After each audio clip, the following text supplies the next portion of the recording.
I'm wrapping sandwiches. A chocolate sandwich, anybody? Yeah, I would like one for the trip. You want one for the trip? Yeah, me too. Okay, perfect. Now we have a 1-hour drive ahead of us. Let's go.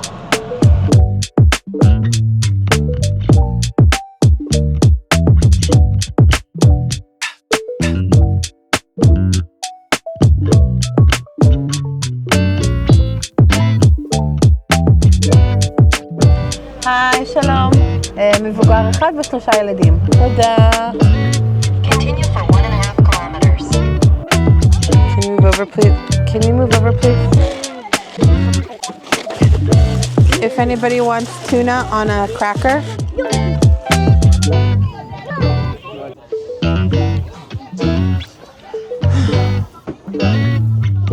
So we're meeting friends here. My friend just sent us her location, which is about 7 minutes away. So we got to pack it up and go figure out where the start of this trail is. My friend! Yay! Hi. This is Yael. Another friend that's named Yael. I have a lot of friends. Anyway, what are we doing today? מערות Ben Guvrin Caves. All right. We're going to the מערת הפעמון. שכחתי איך אומרים פעמון. Palmon is a bell. Bell, זהו. Like Bell Cave. Like the Liberty Bell? I'm not sure Liberty is the right Probably time not. right now, but yeah. But caves. All right, we're gonna do a cave hike. Yes. Time to go to the bathroom. Open it. Yes, you can eat a chocolate sandwich. Over there. Go to the bathroom. Here they go. 3 parents, 6 boys. Yes, 3 parents. 6 boys. 6 boys. As we made our way into our first cave at Bet Guvrin, I did not expect to be awed Wow. like this. Wow. The sight of the Bell Cave at Bet Guvrin Marisha National Park was stunningly breathtaking. Stepping into the mouth of this cave, the first thing I noticed was the exceptional height. Massive entryway openings led into additional chambers, and acoustically, there's a different sound when you walk into a cave like this. These are so beautiful. Quiet, the space can feel meditative, even spiritual, and noise here is amplified as sound bounces off the wall. We're in a place called the Bell Caves. They're called the Bell Caves because of their shape. Apparently, this is like a chalk limestone quarry that began at the end of the Byzantine period. The second you walk in, you can definitely feel a temperature difference as you would in a cave where it's cooler.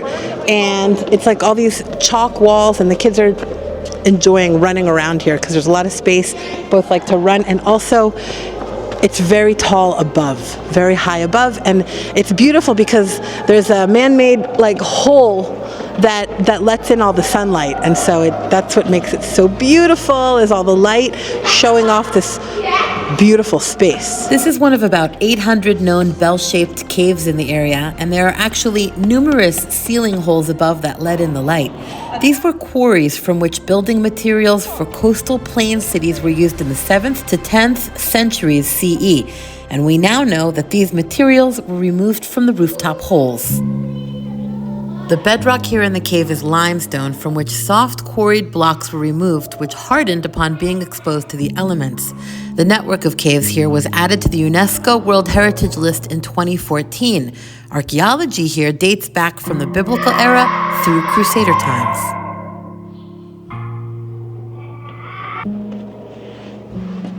Wandering through the cave is a uniquely peaceful experience, well, if you're earshot away from 6 loud boys. It was a large but contained space, but not so large that the kids could get lost. Once they got their bearings, they felt comfortable to run through and explore without us right behind them. The light coming through the ceiling makes this place feel so majestic, beautiful.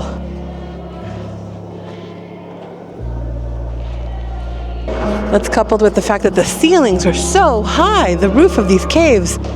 More than 60 feet high, actually. And as you can see, this setting made for the perfect backdrop for some absolutely gorgeous pictures.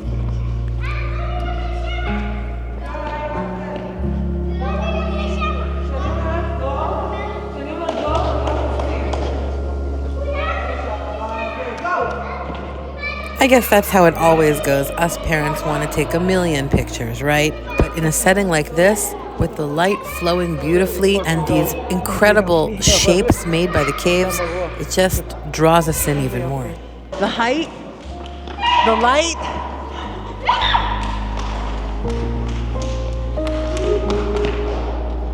It definitely is making an impression on the kids because they're just running back and forth and back and forth.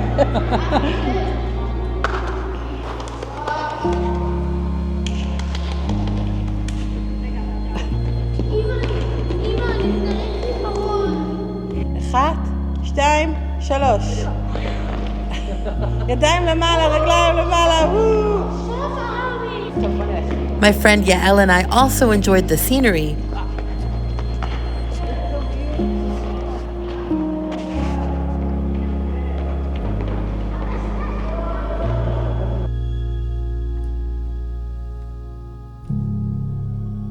And the space.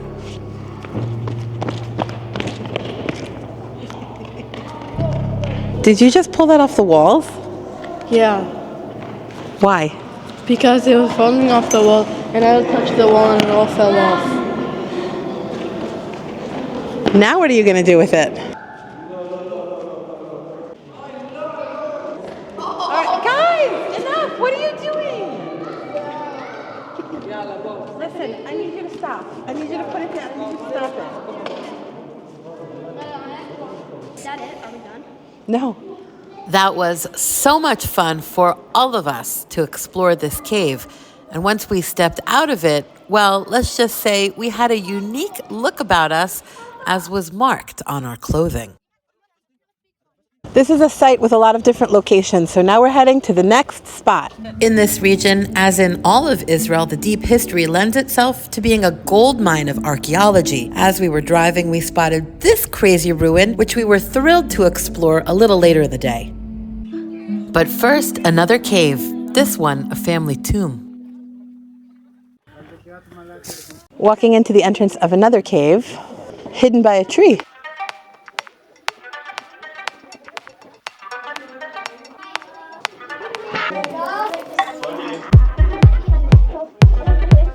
I didn't realize what a playground this site could be. Kids were allowed to run through and explore each chamber. They particularly seemed to enjoy discovering little holes, hiding areas, and passageways. Boo! Look at this. So they have these explanations around here that says that during the Hellenistic period in the 2nd centuries BCE, the city was an important administrative center, and the people who lived here used the chalk for digging caves. It says that the material taken from the bedrock was used for building houses and public buildings, and the chambers created served various purposes like collecting rainwater, oil presses, storage installation, and burial coves. And today it serves as a place for kids to, I guess, run around and play and hide and walk through. Apparently these cave drawings up here are recreations, according to the literature here. Oh my goodness, kids running around everywhere. Ooh, out to the light again. We're all covered in chalk now. A little break to climb a tree, and then off to our third and final site to explore for the day. If we start to walk, everybody will follow. Yalla bo! That adds up to 6 children. Let's go. Now a quick outdoor hike.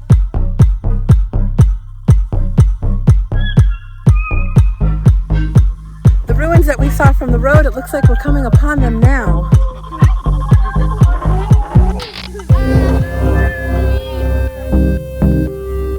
Right there, the structure. We saw the drive-in. Oh, you're going? You're going? Okay.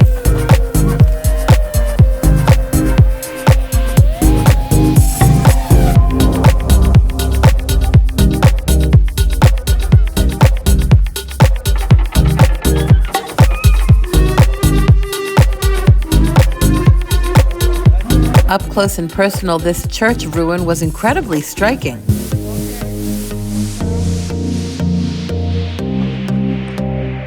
Again, something to climb on. Literally, this excursion was like a playground for the kids and for the adults.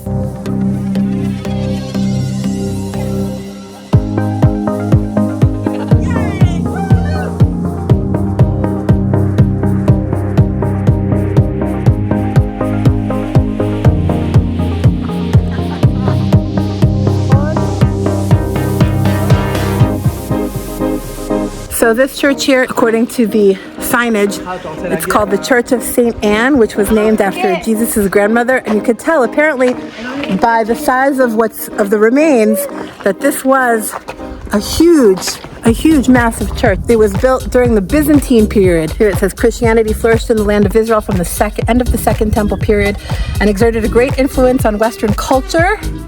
During the Byzantine period, many pilgrims visited the holy sites in this country. With the Crusader conquest in 1099 CE, the country returned to Christian rule until the Crusader kingdom fell in 1291 CE. Literally every place you go in Israel, you're just stepping into history.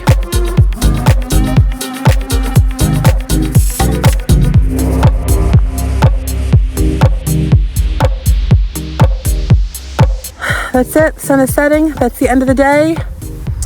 That's the end of the vlog.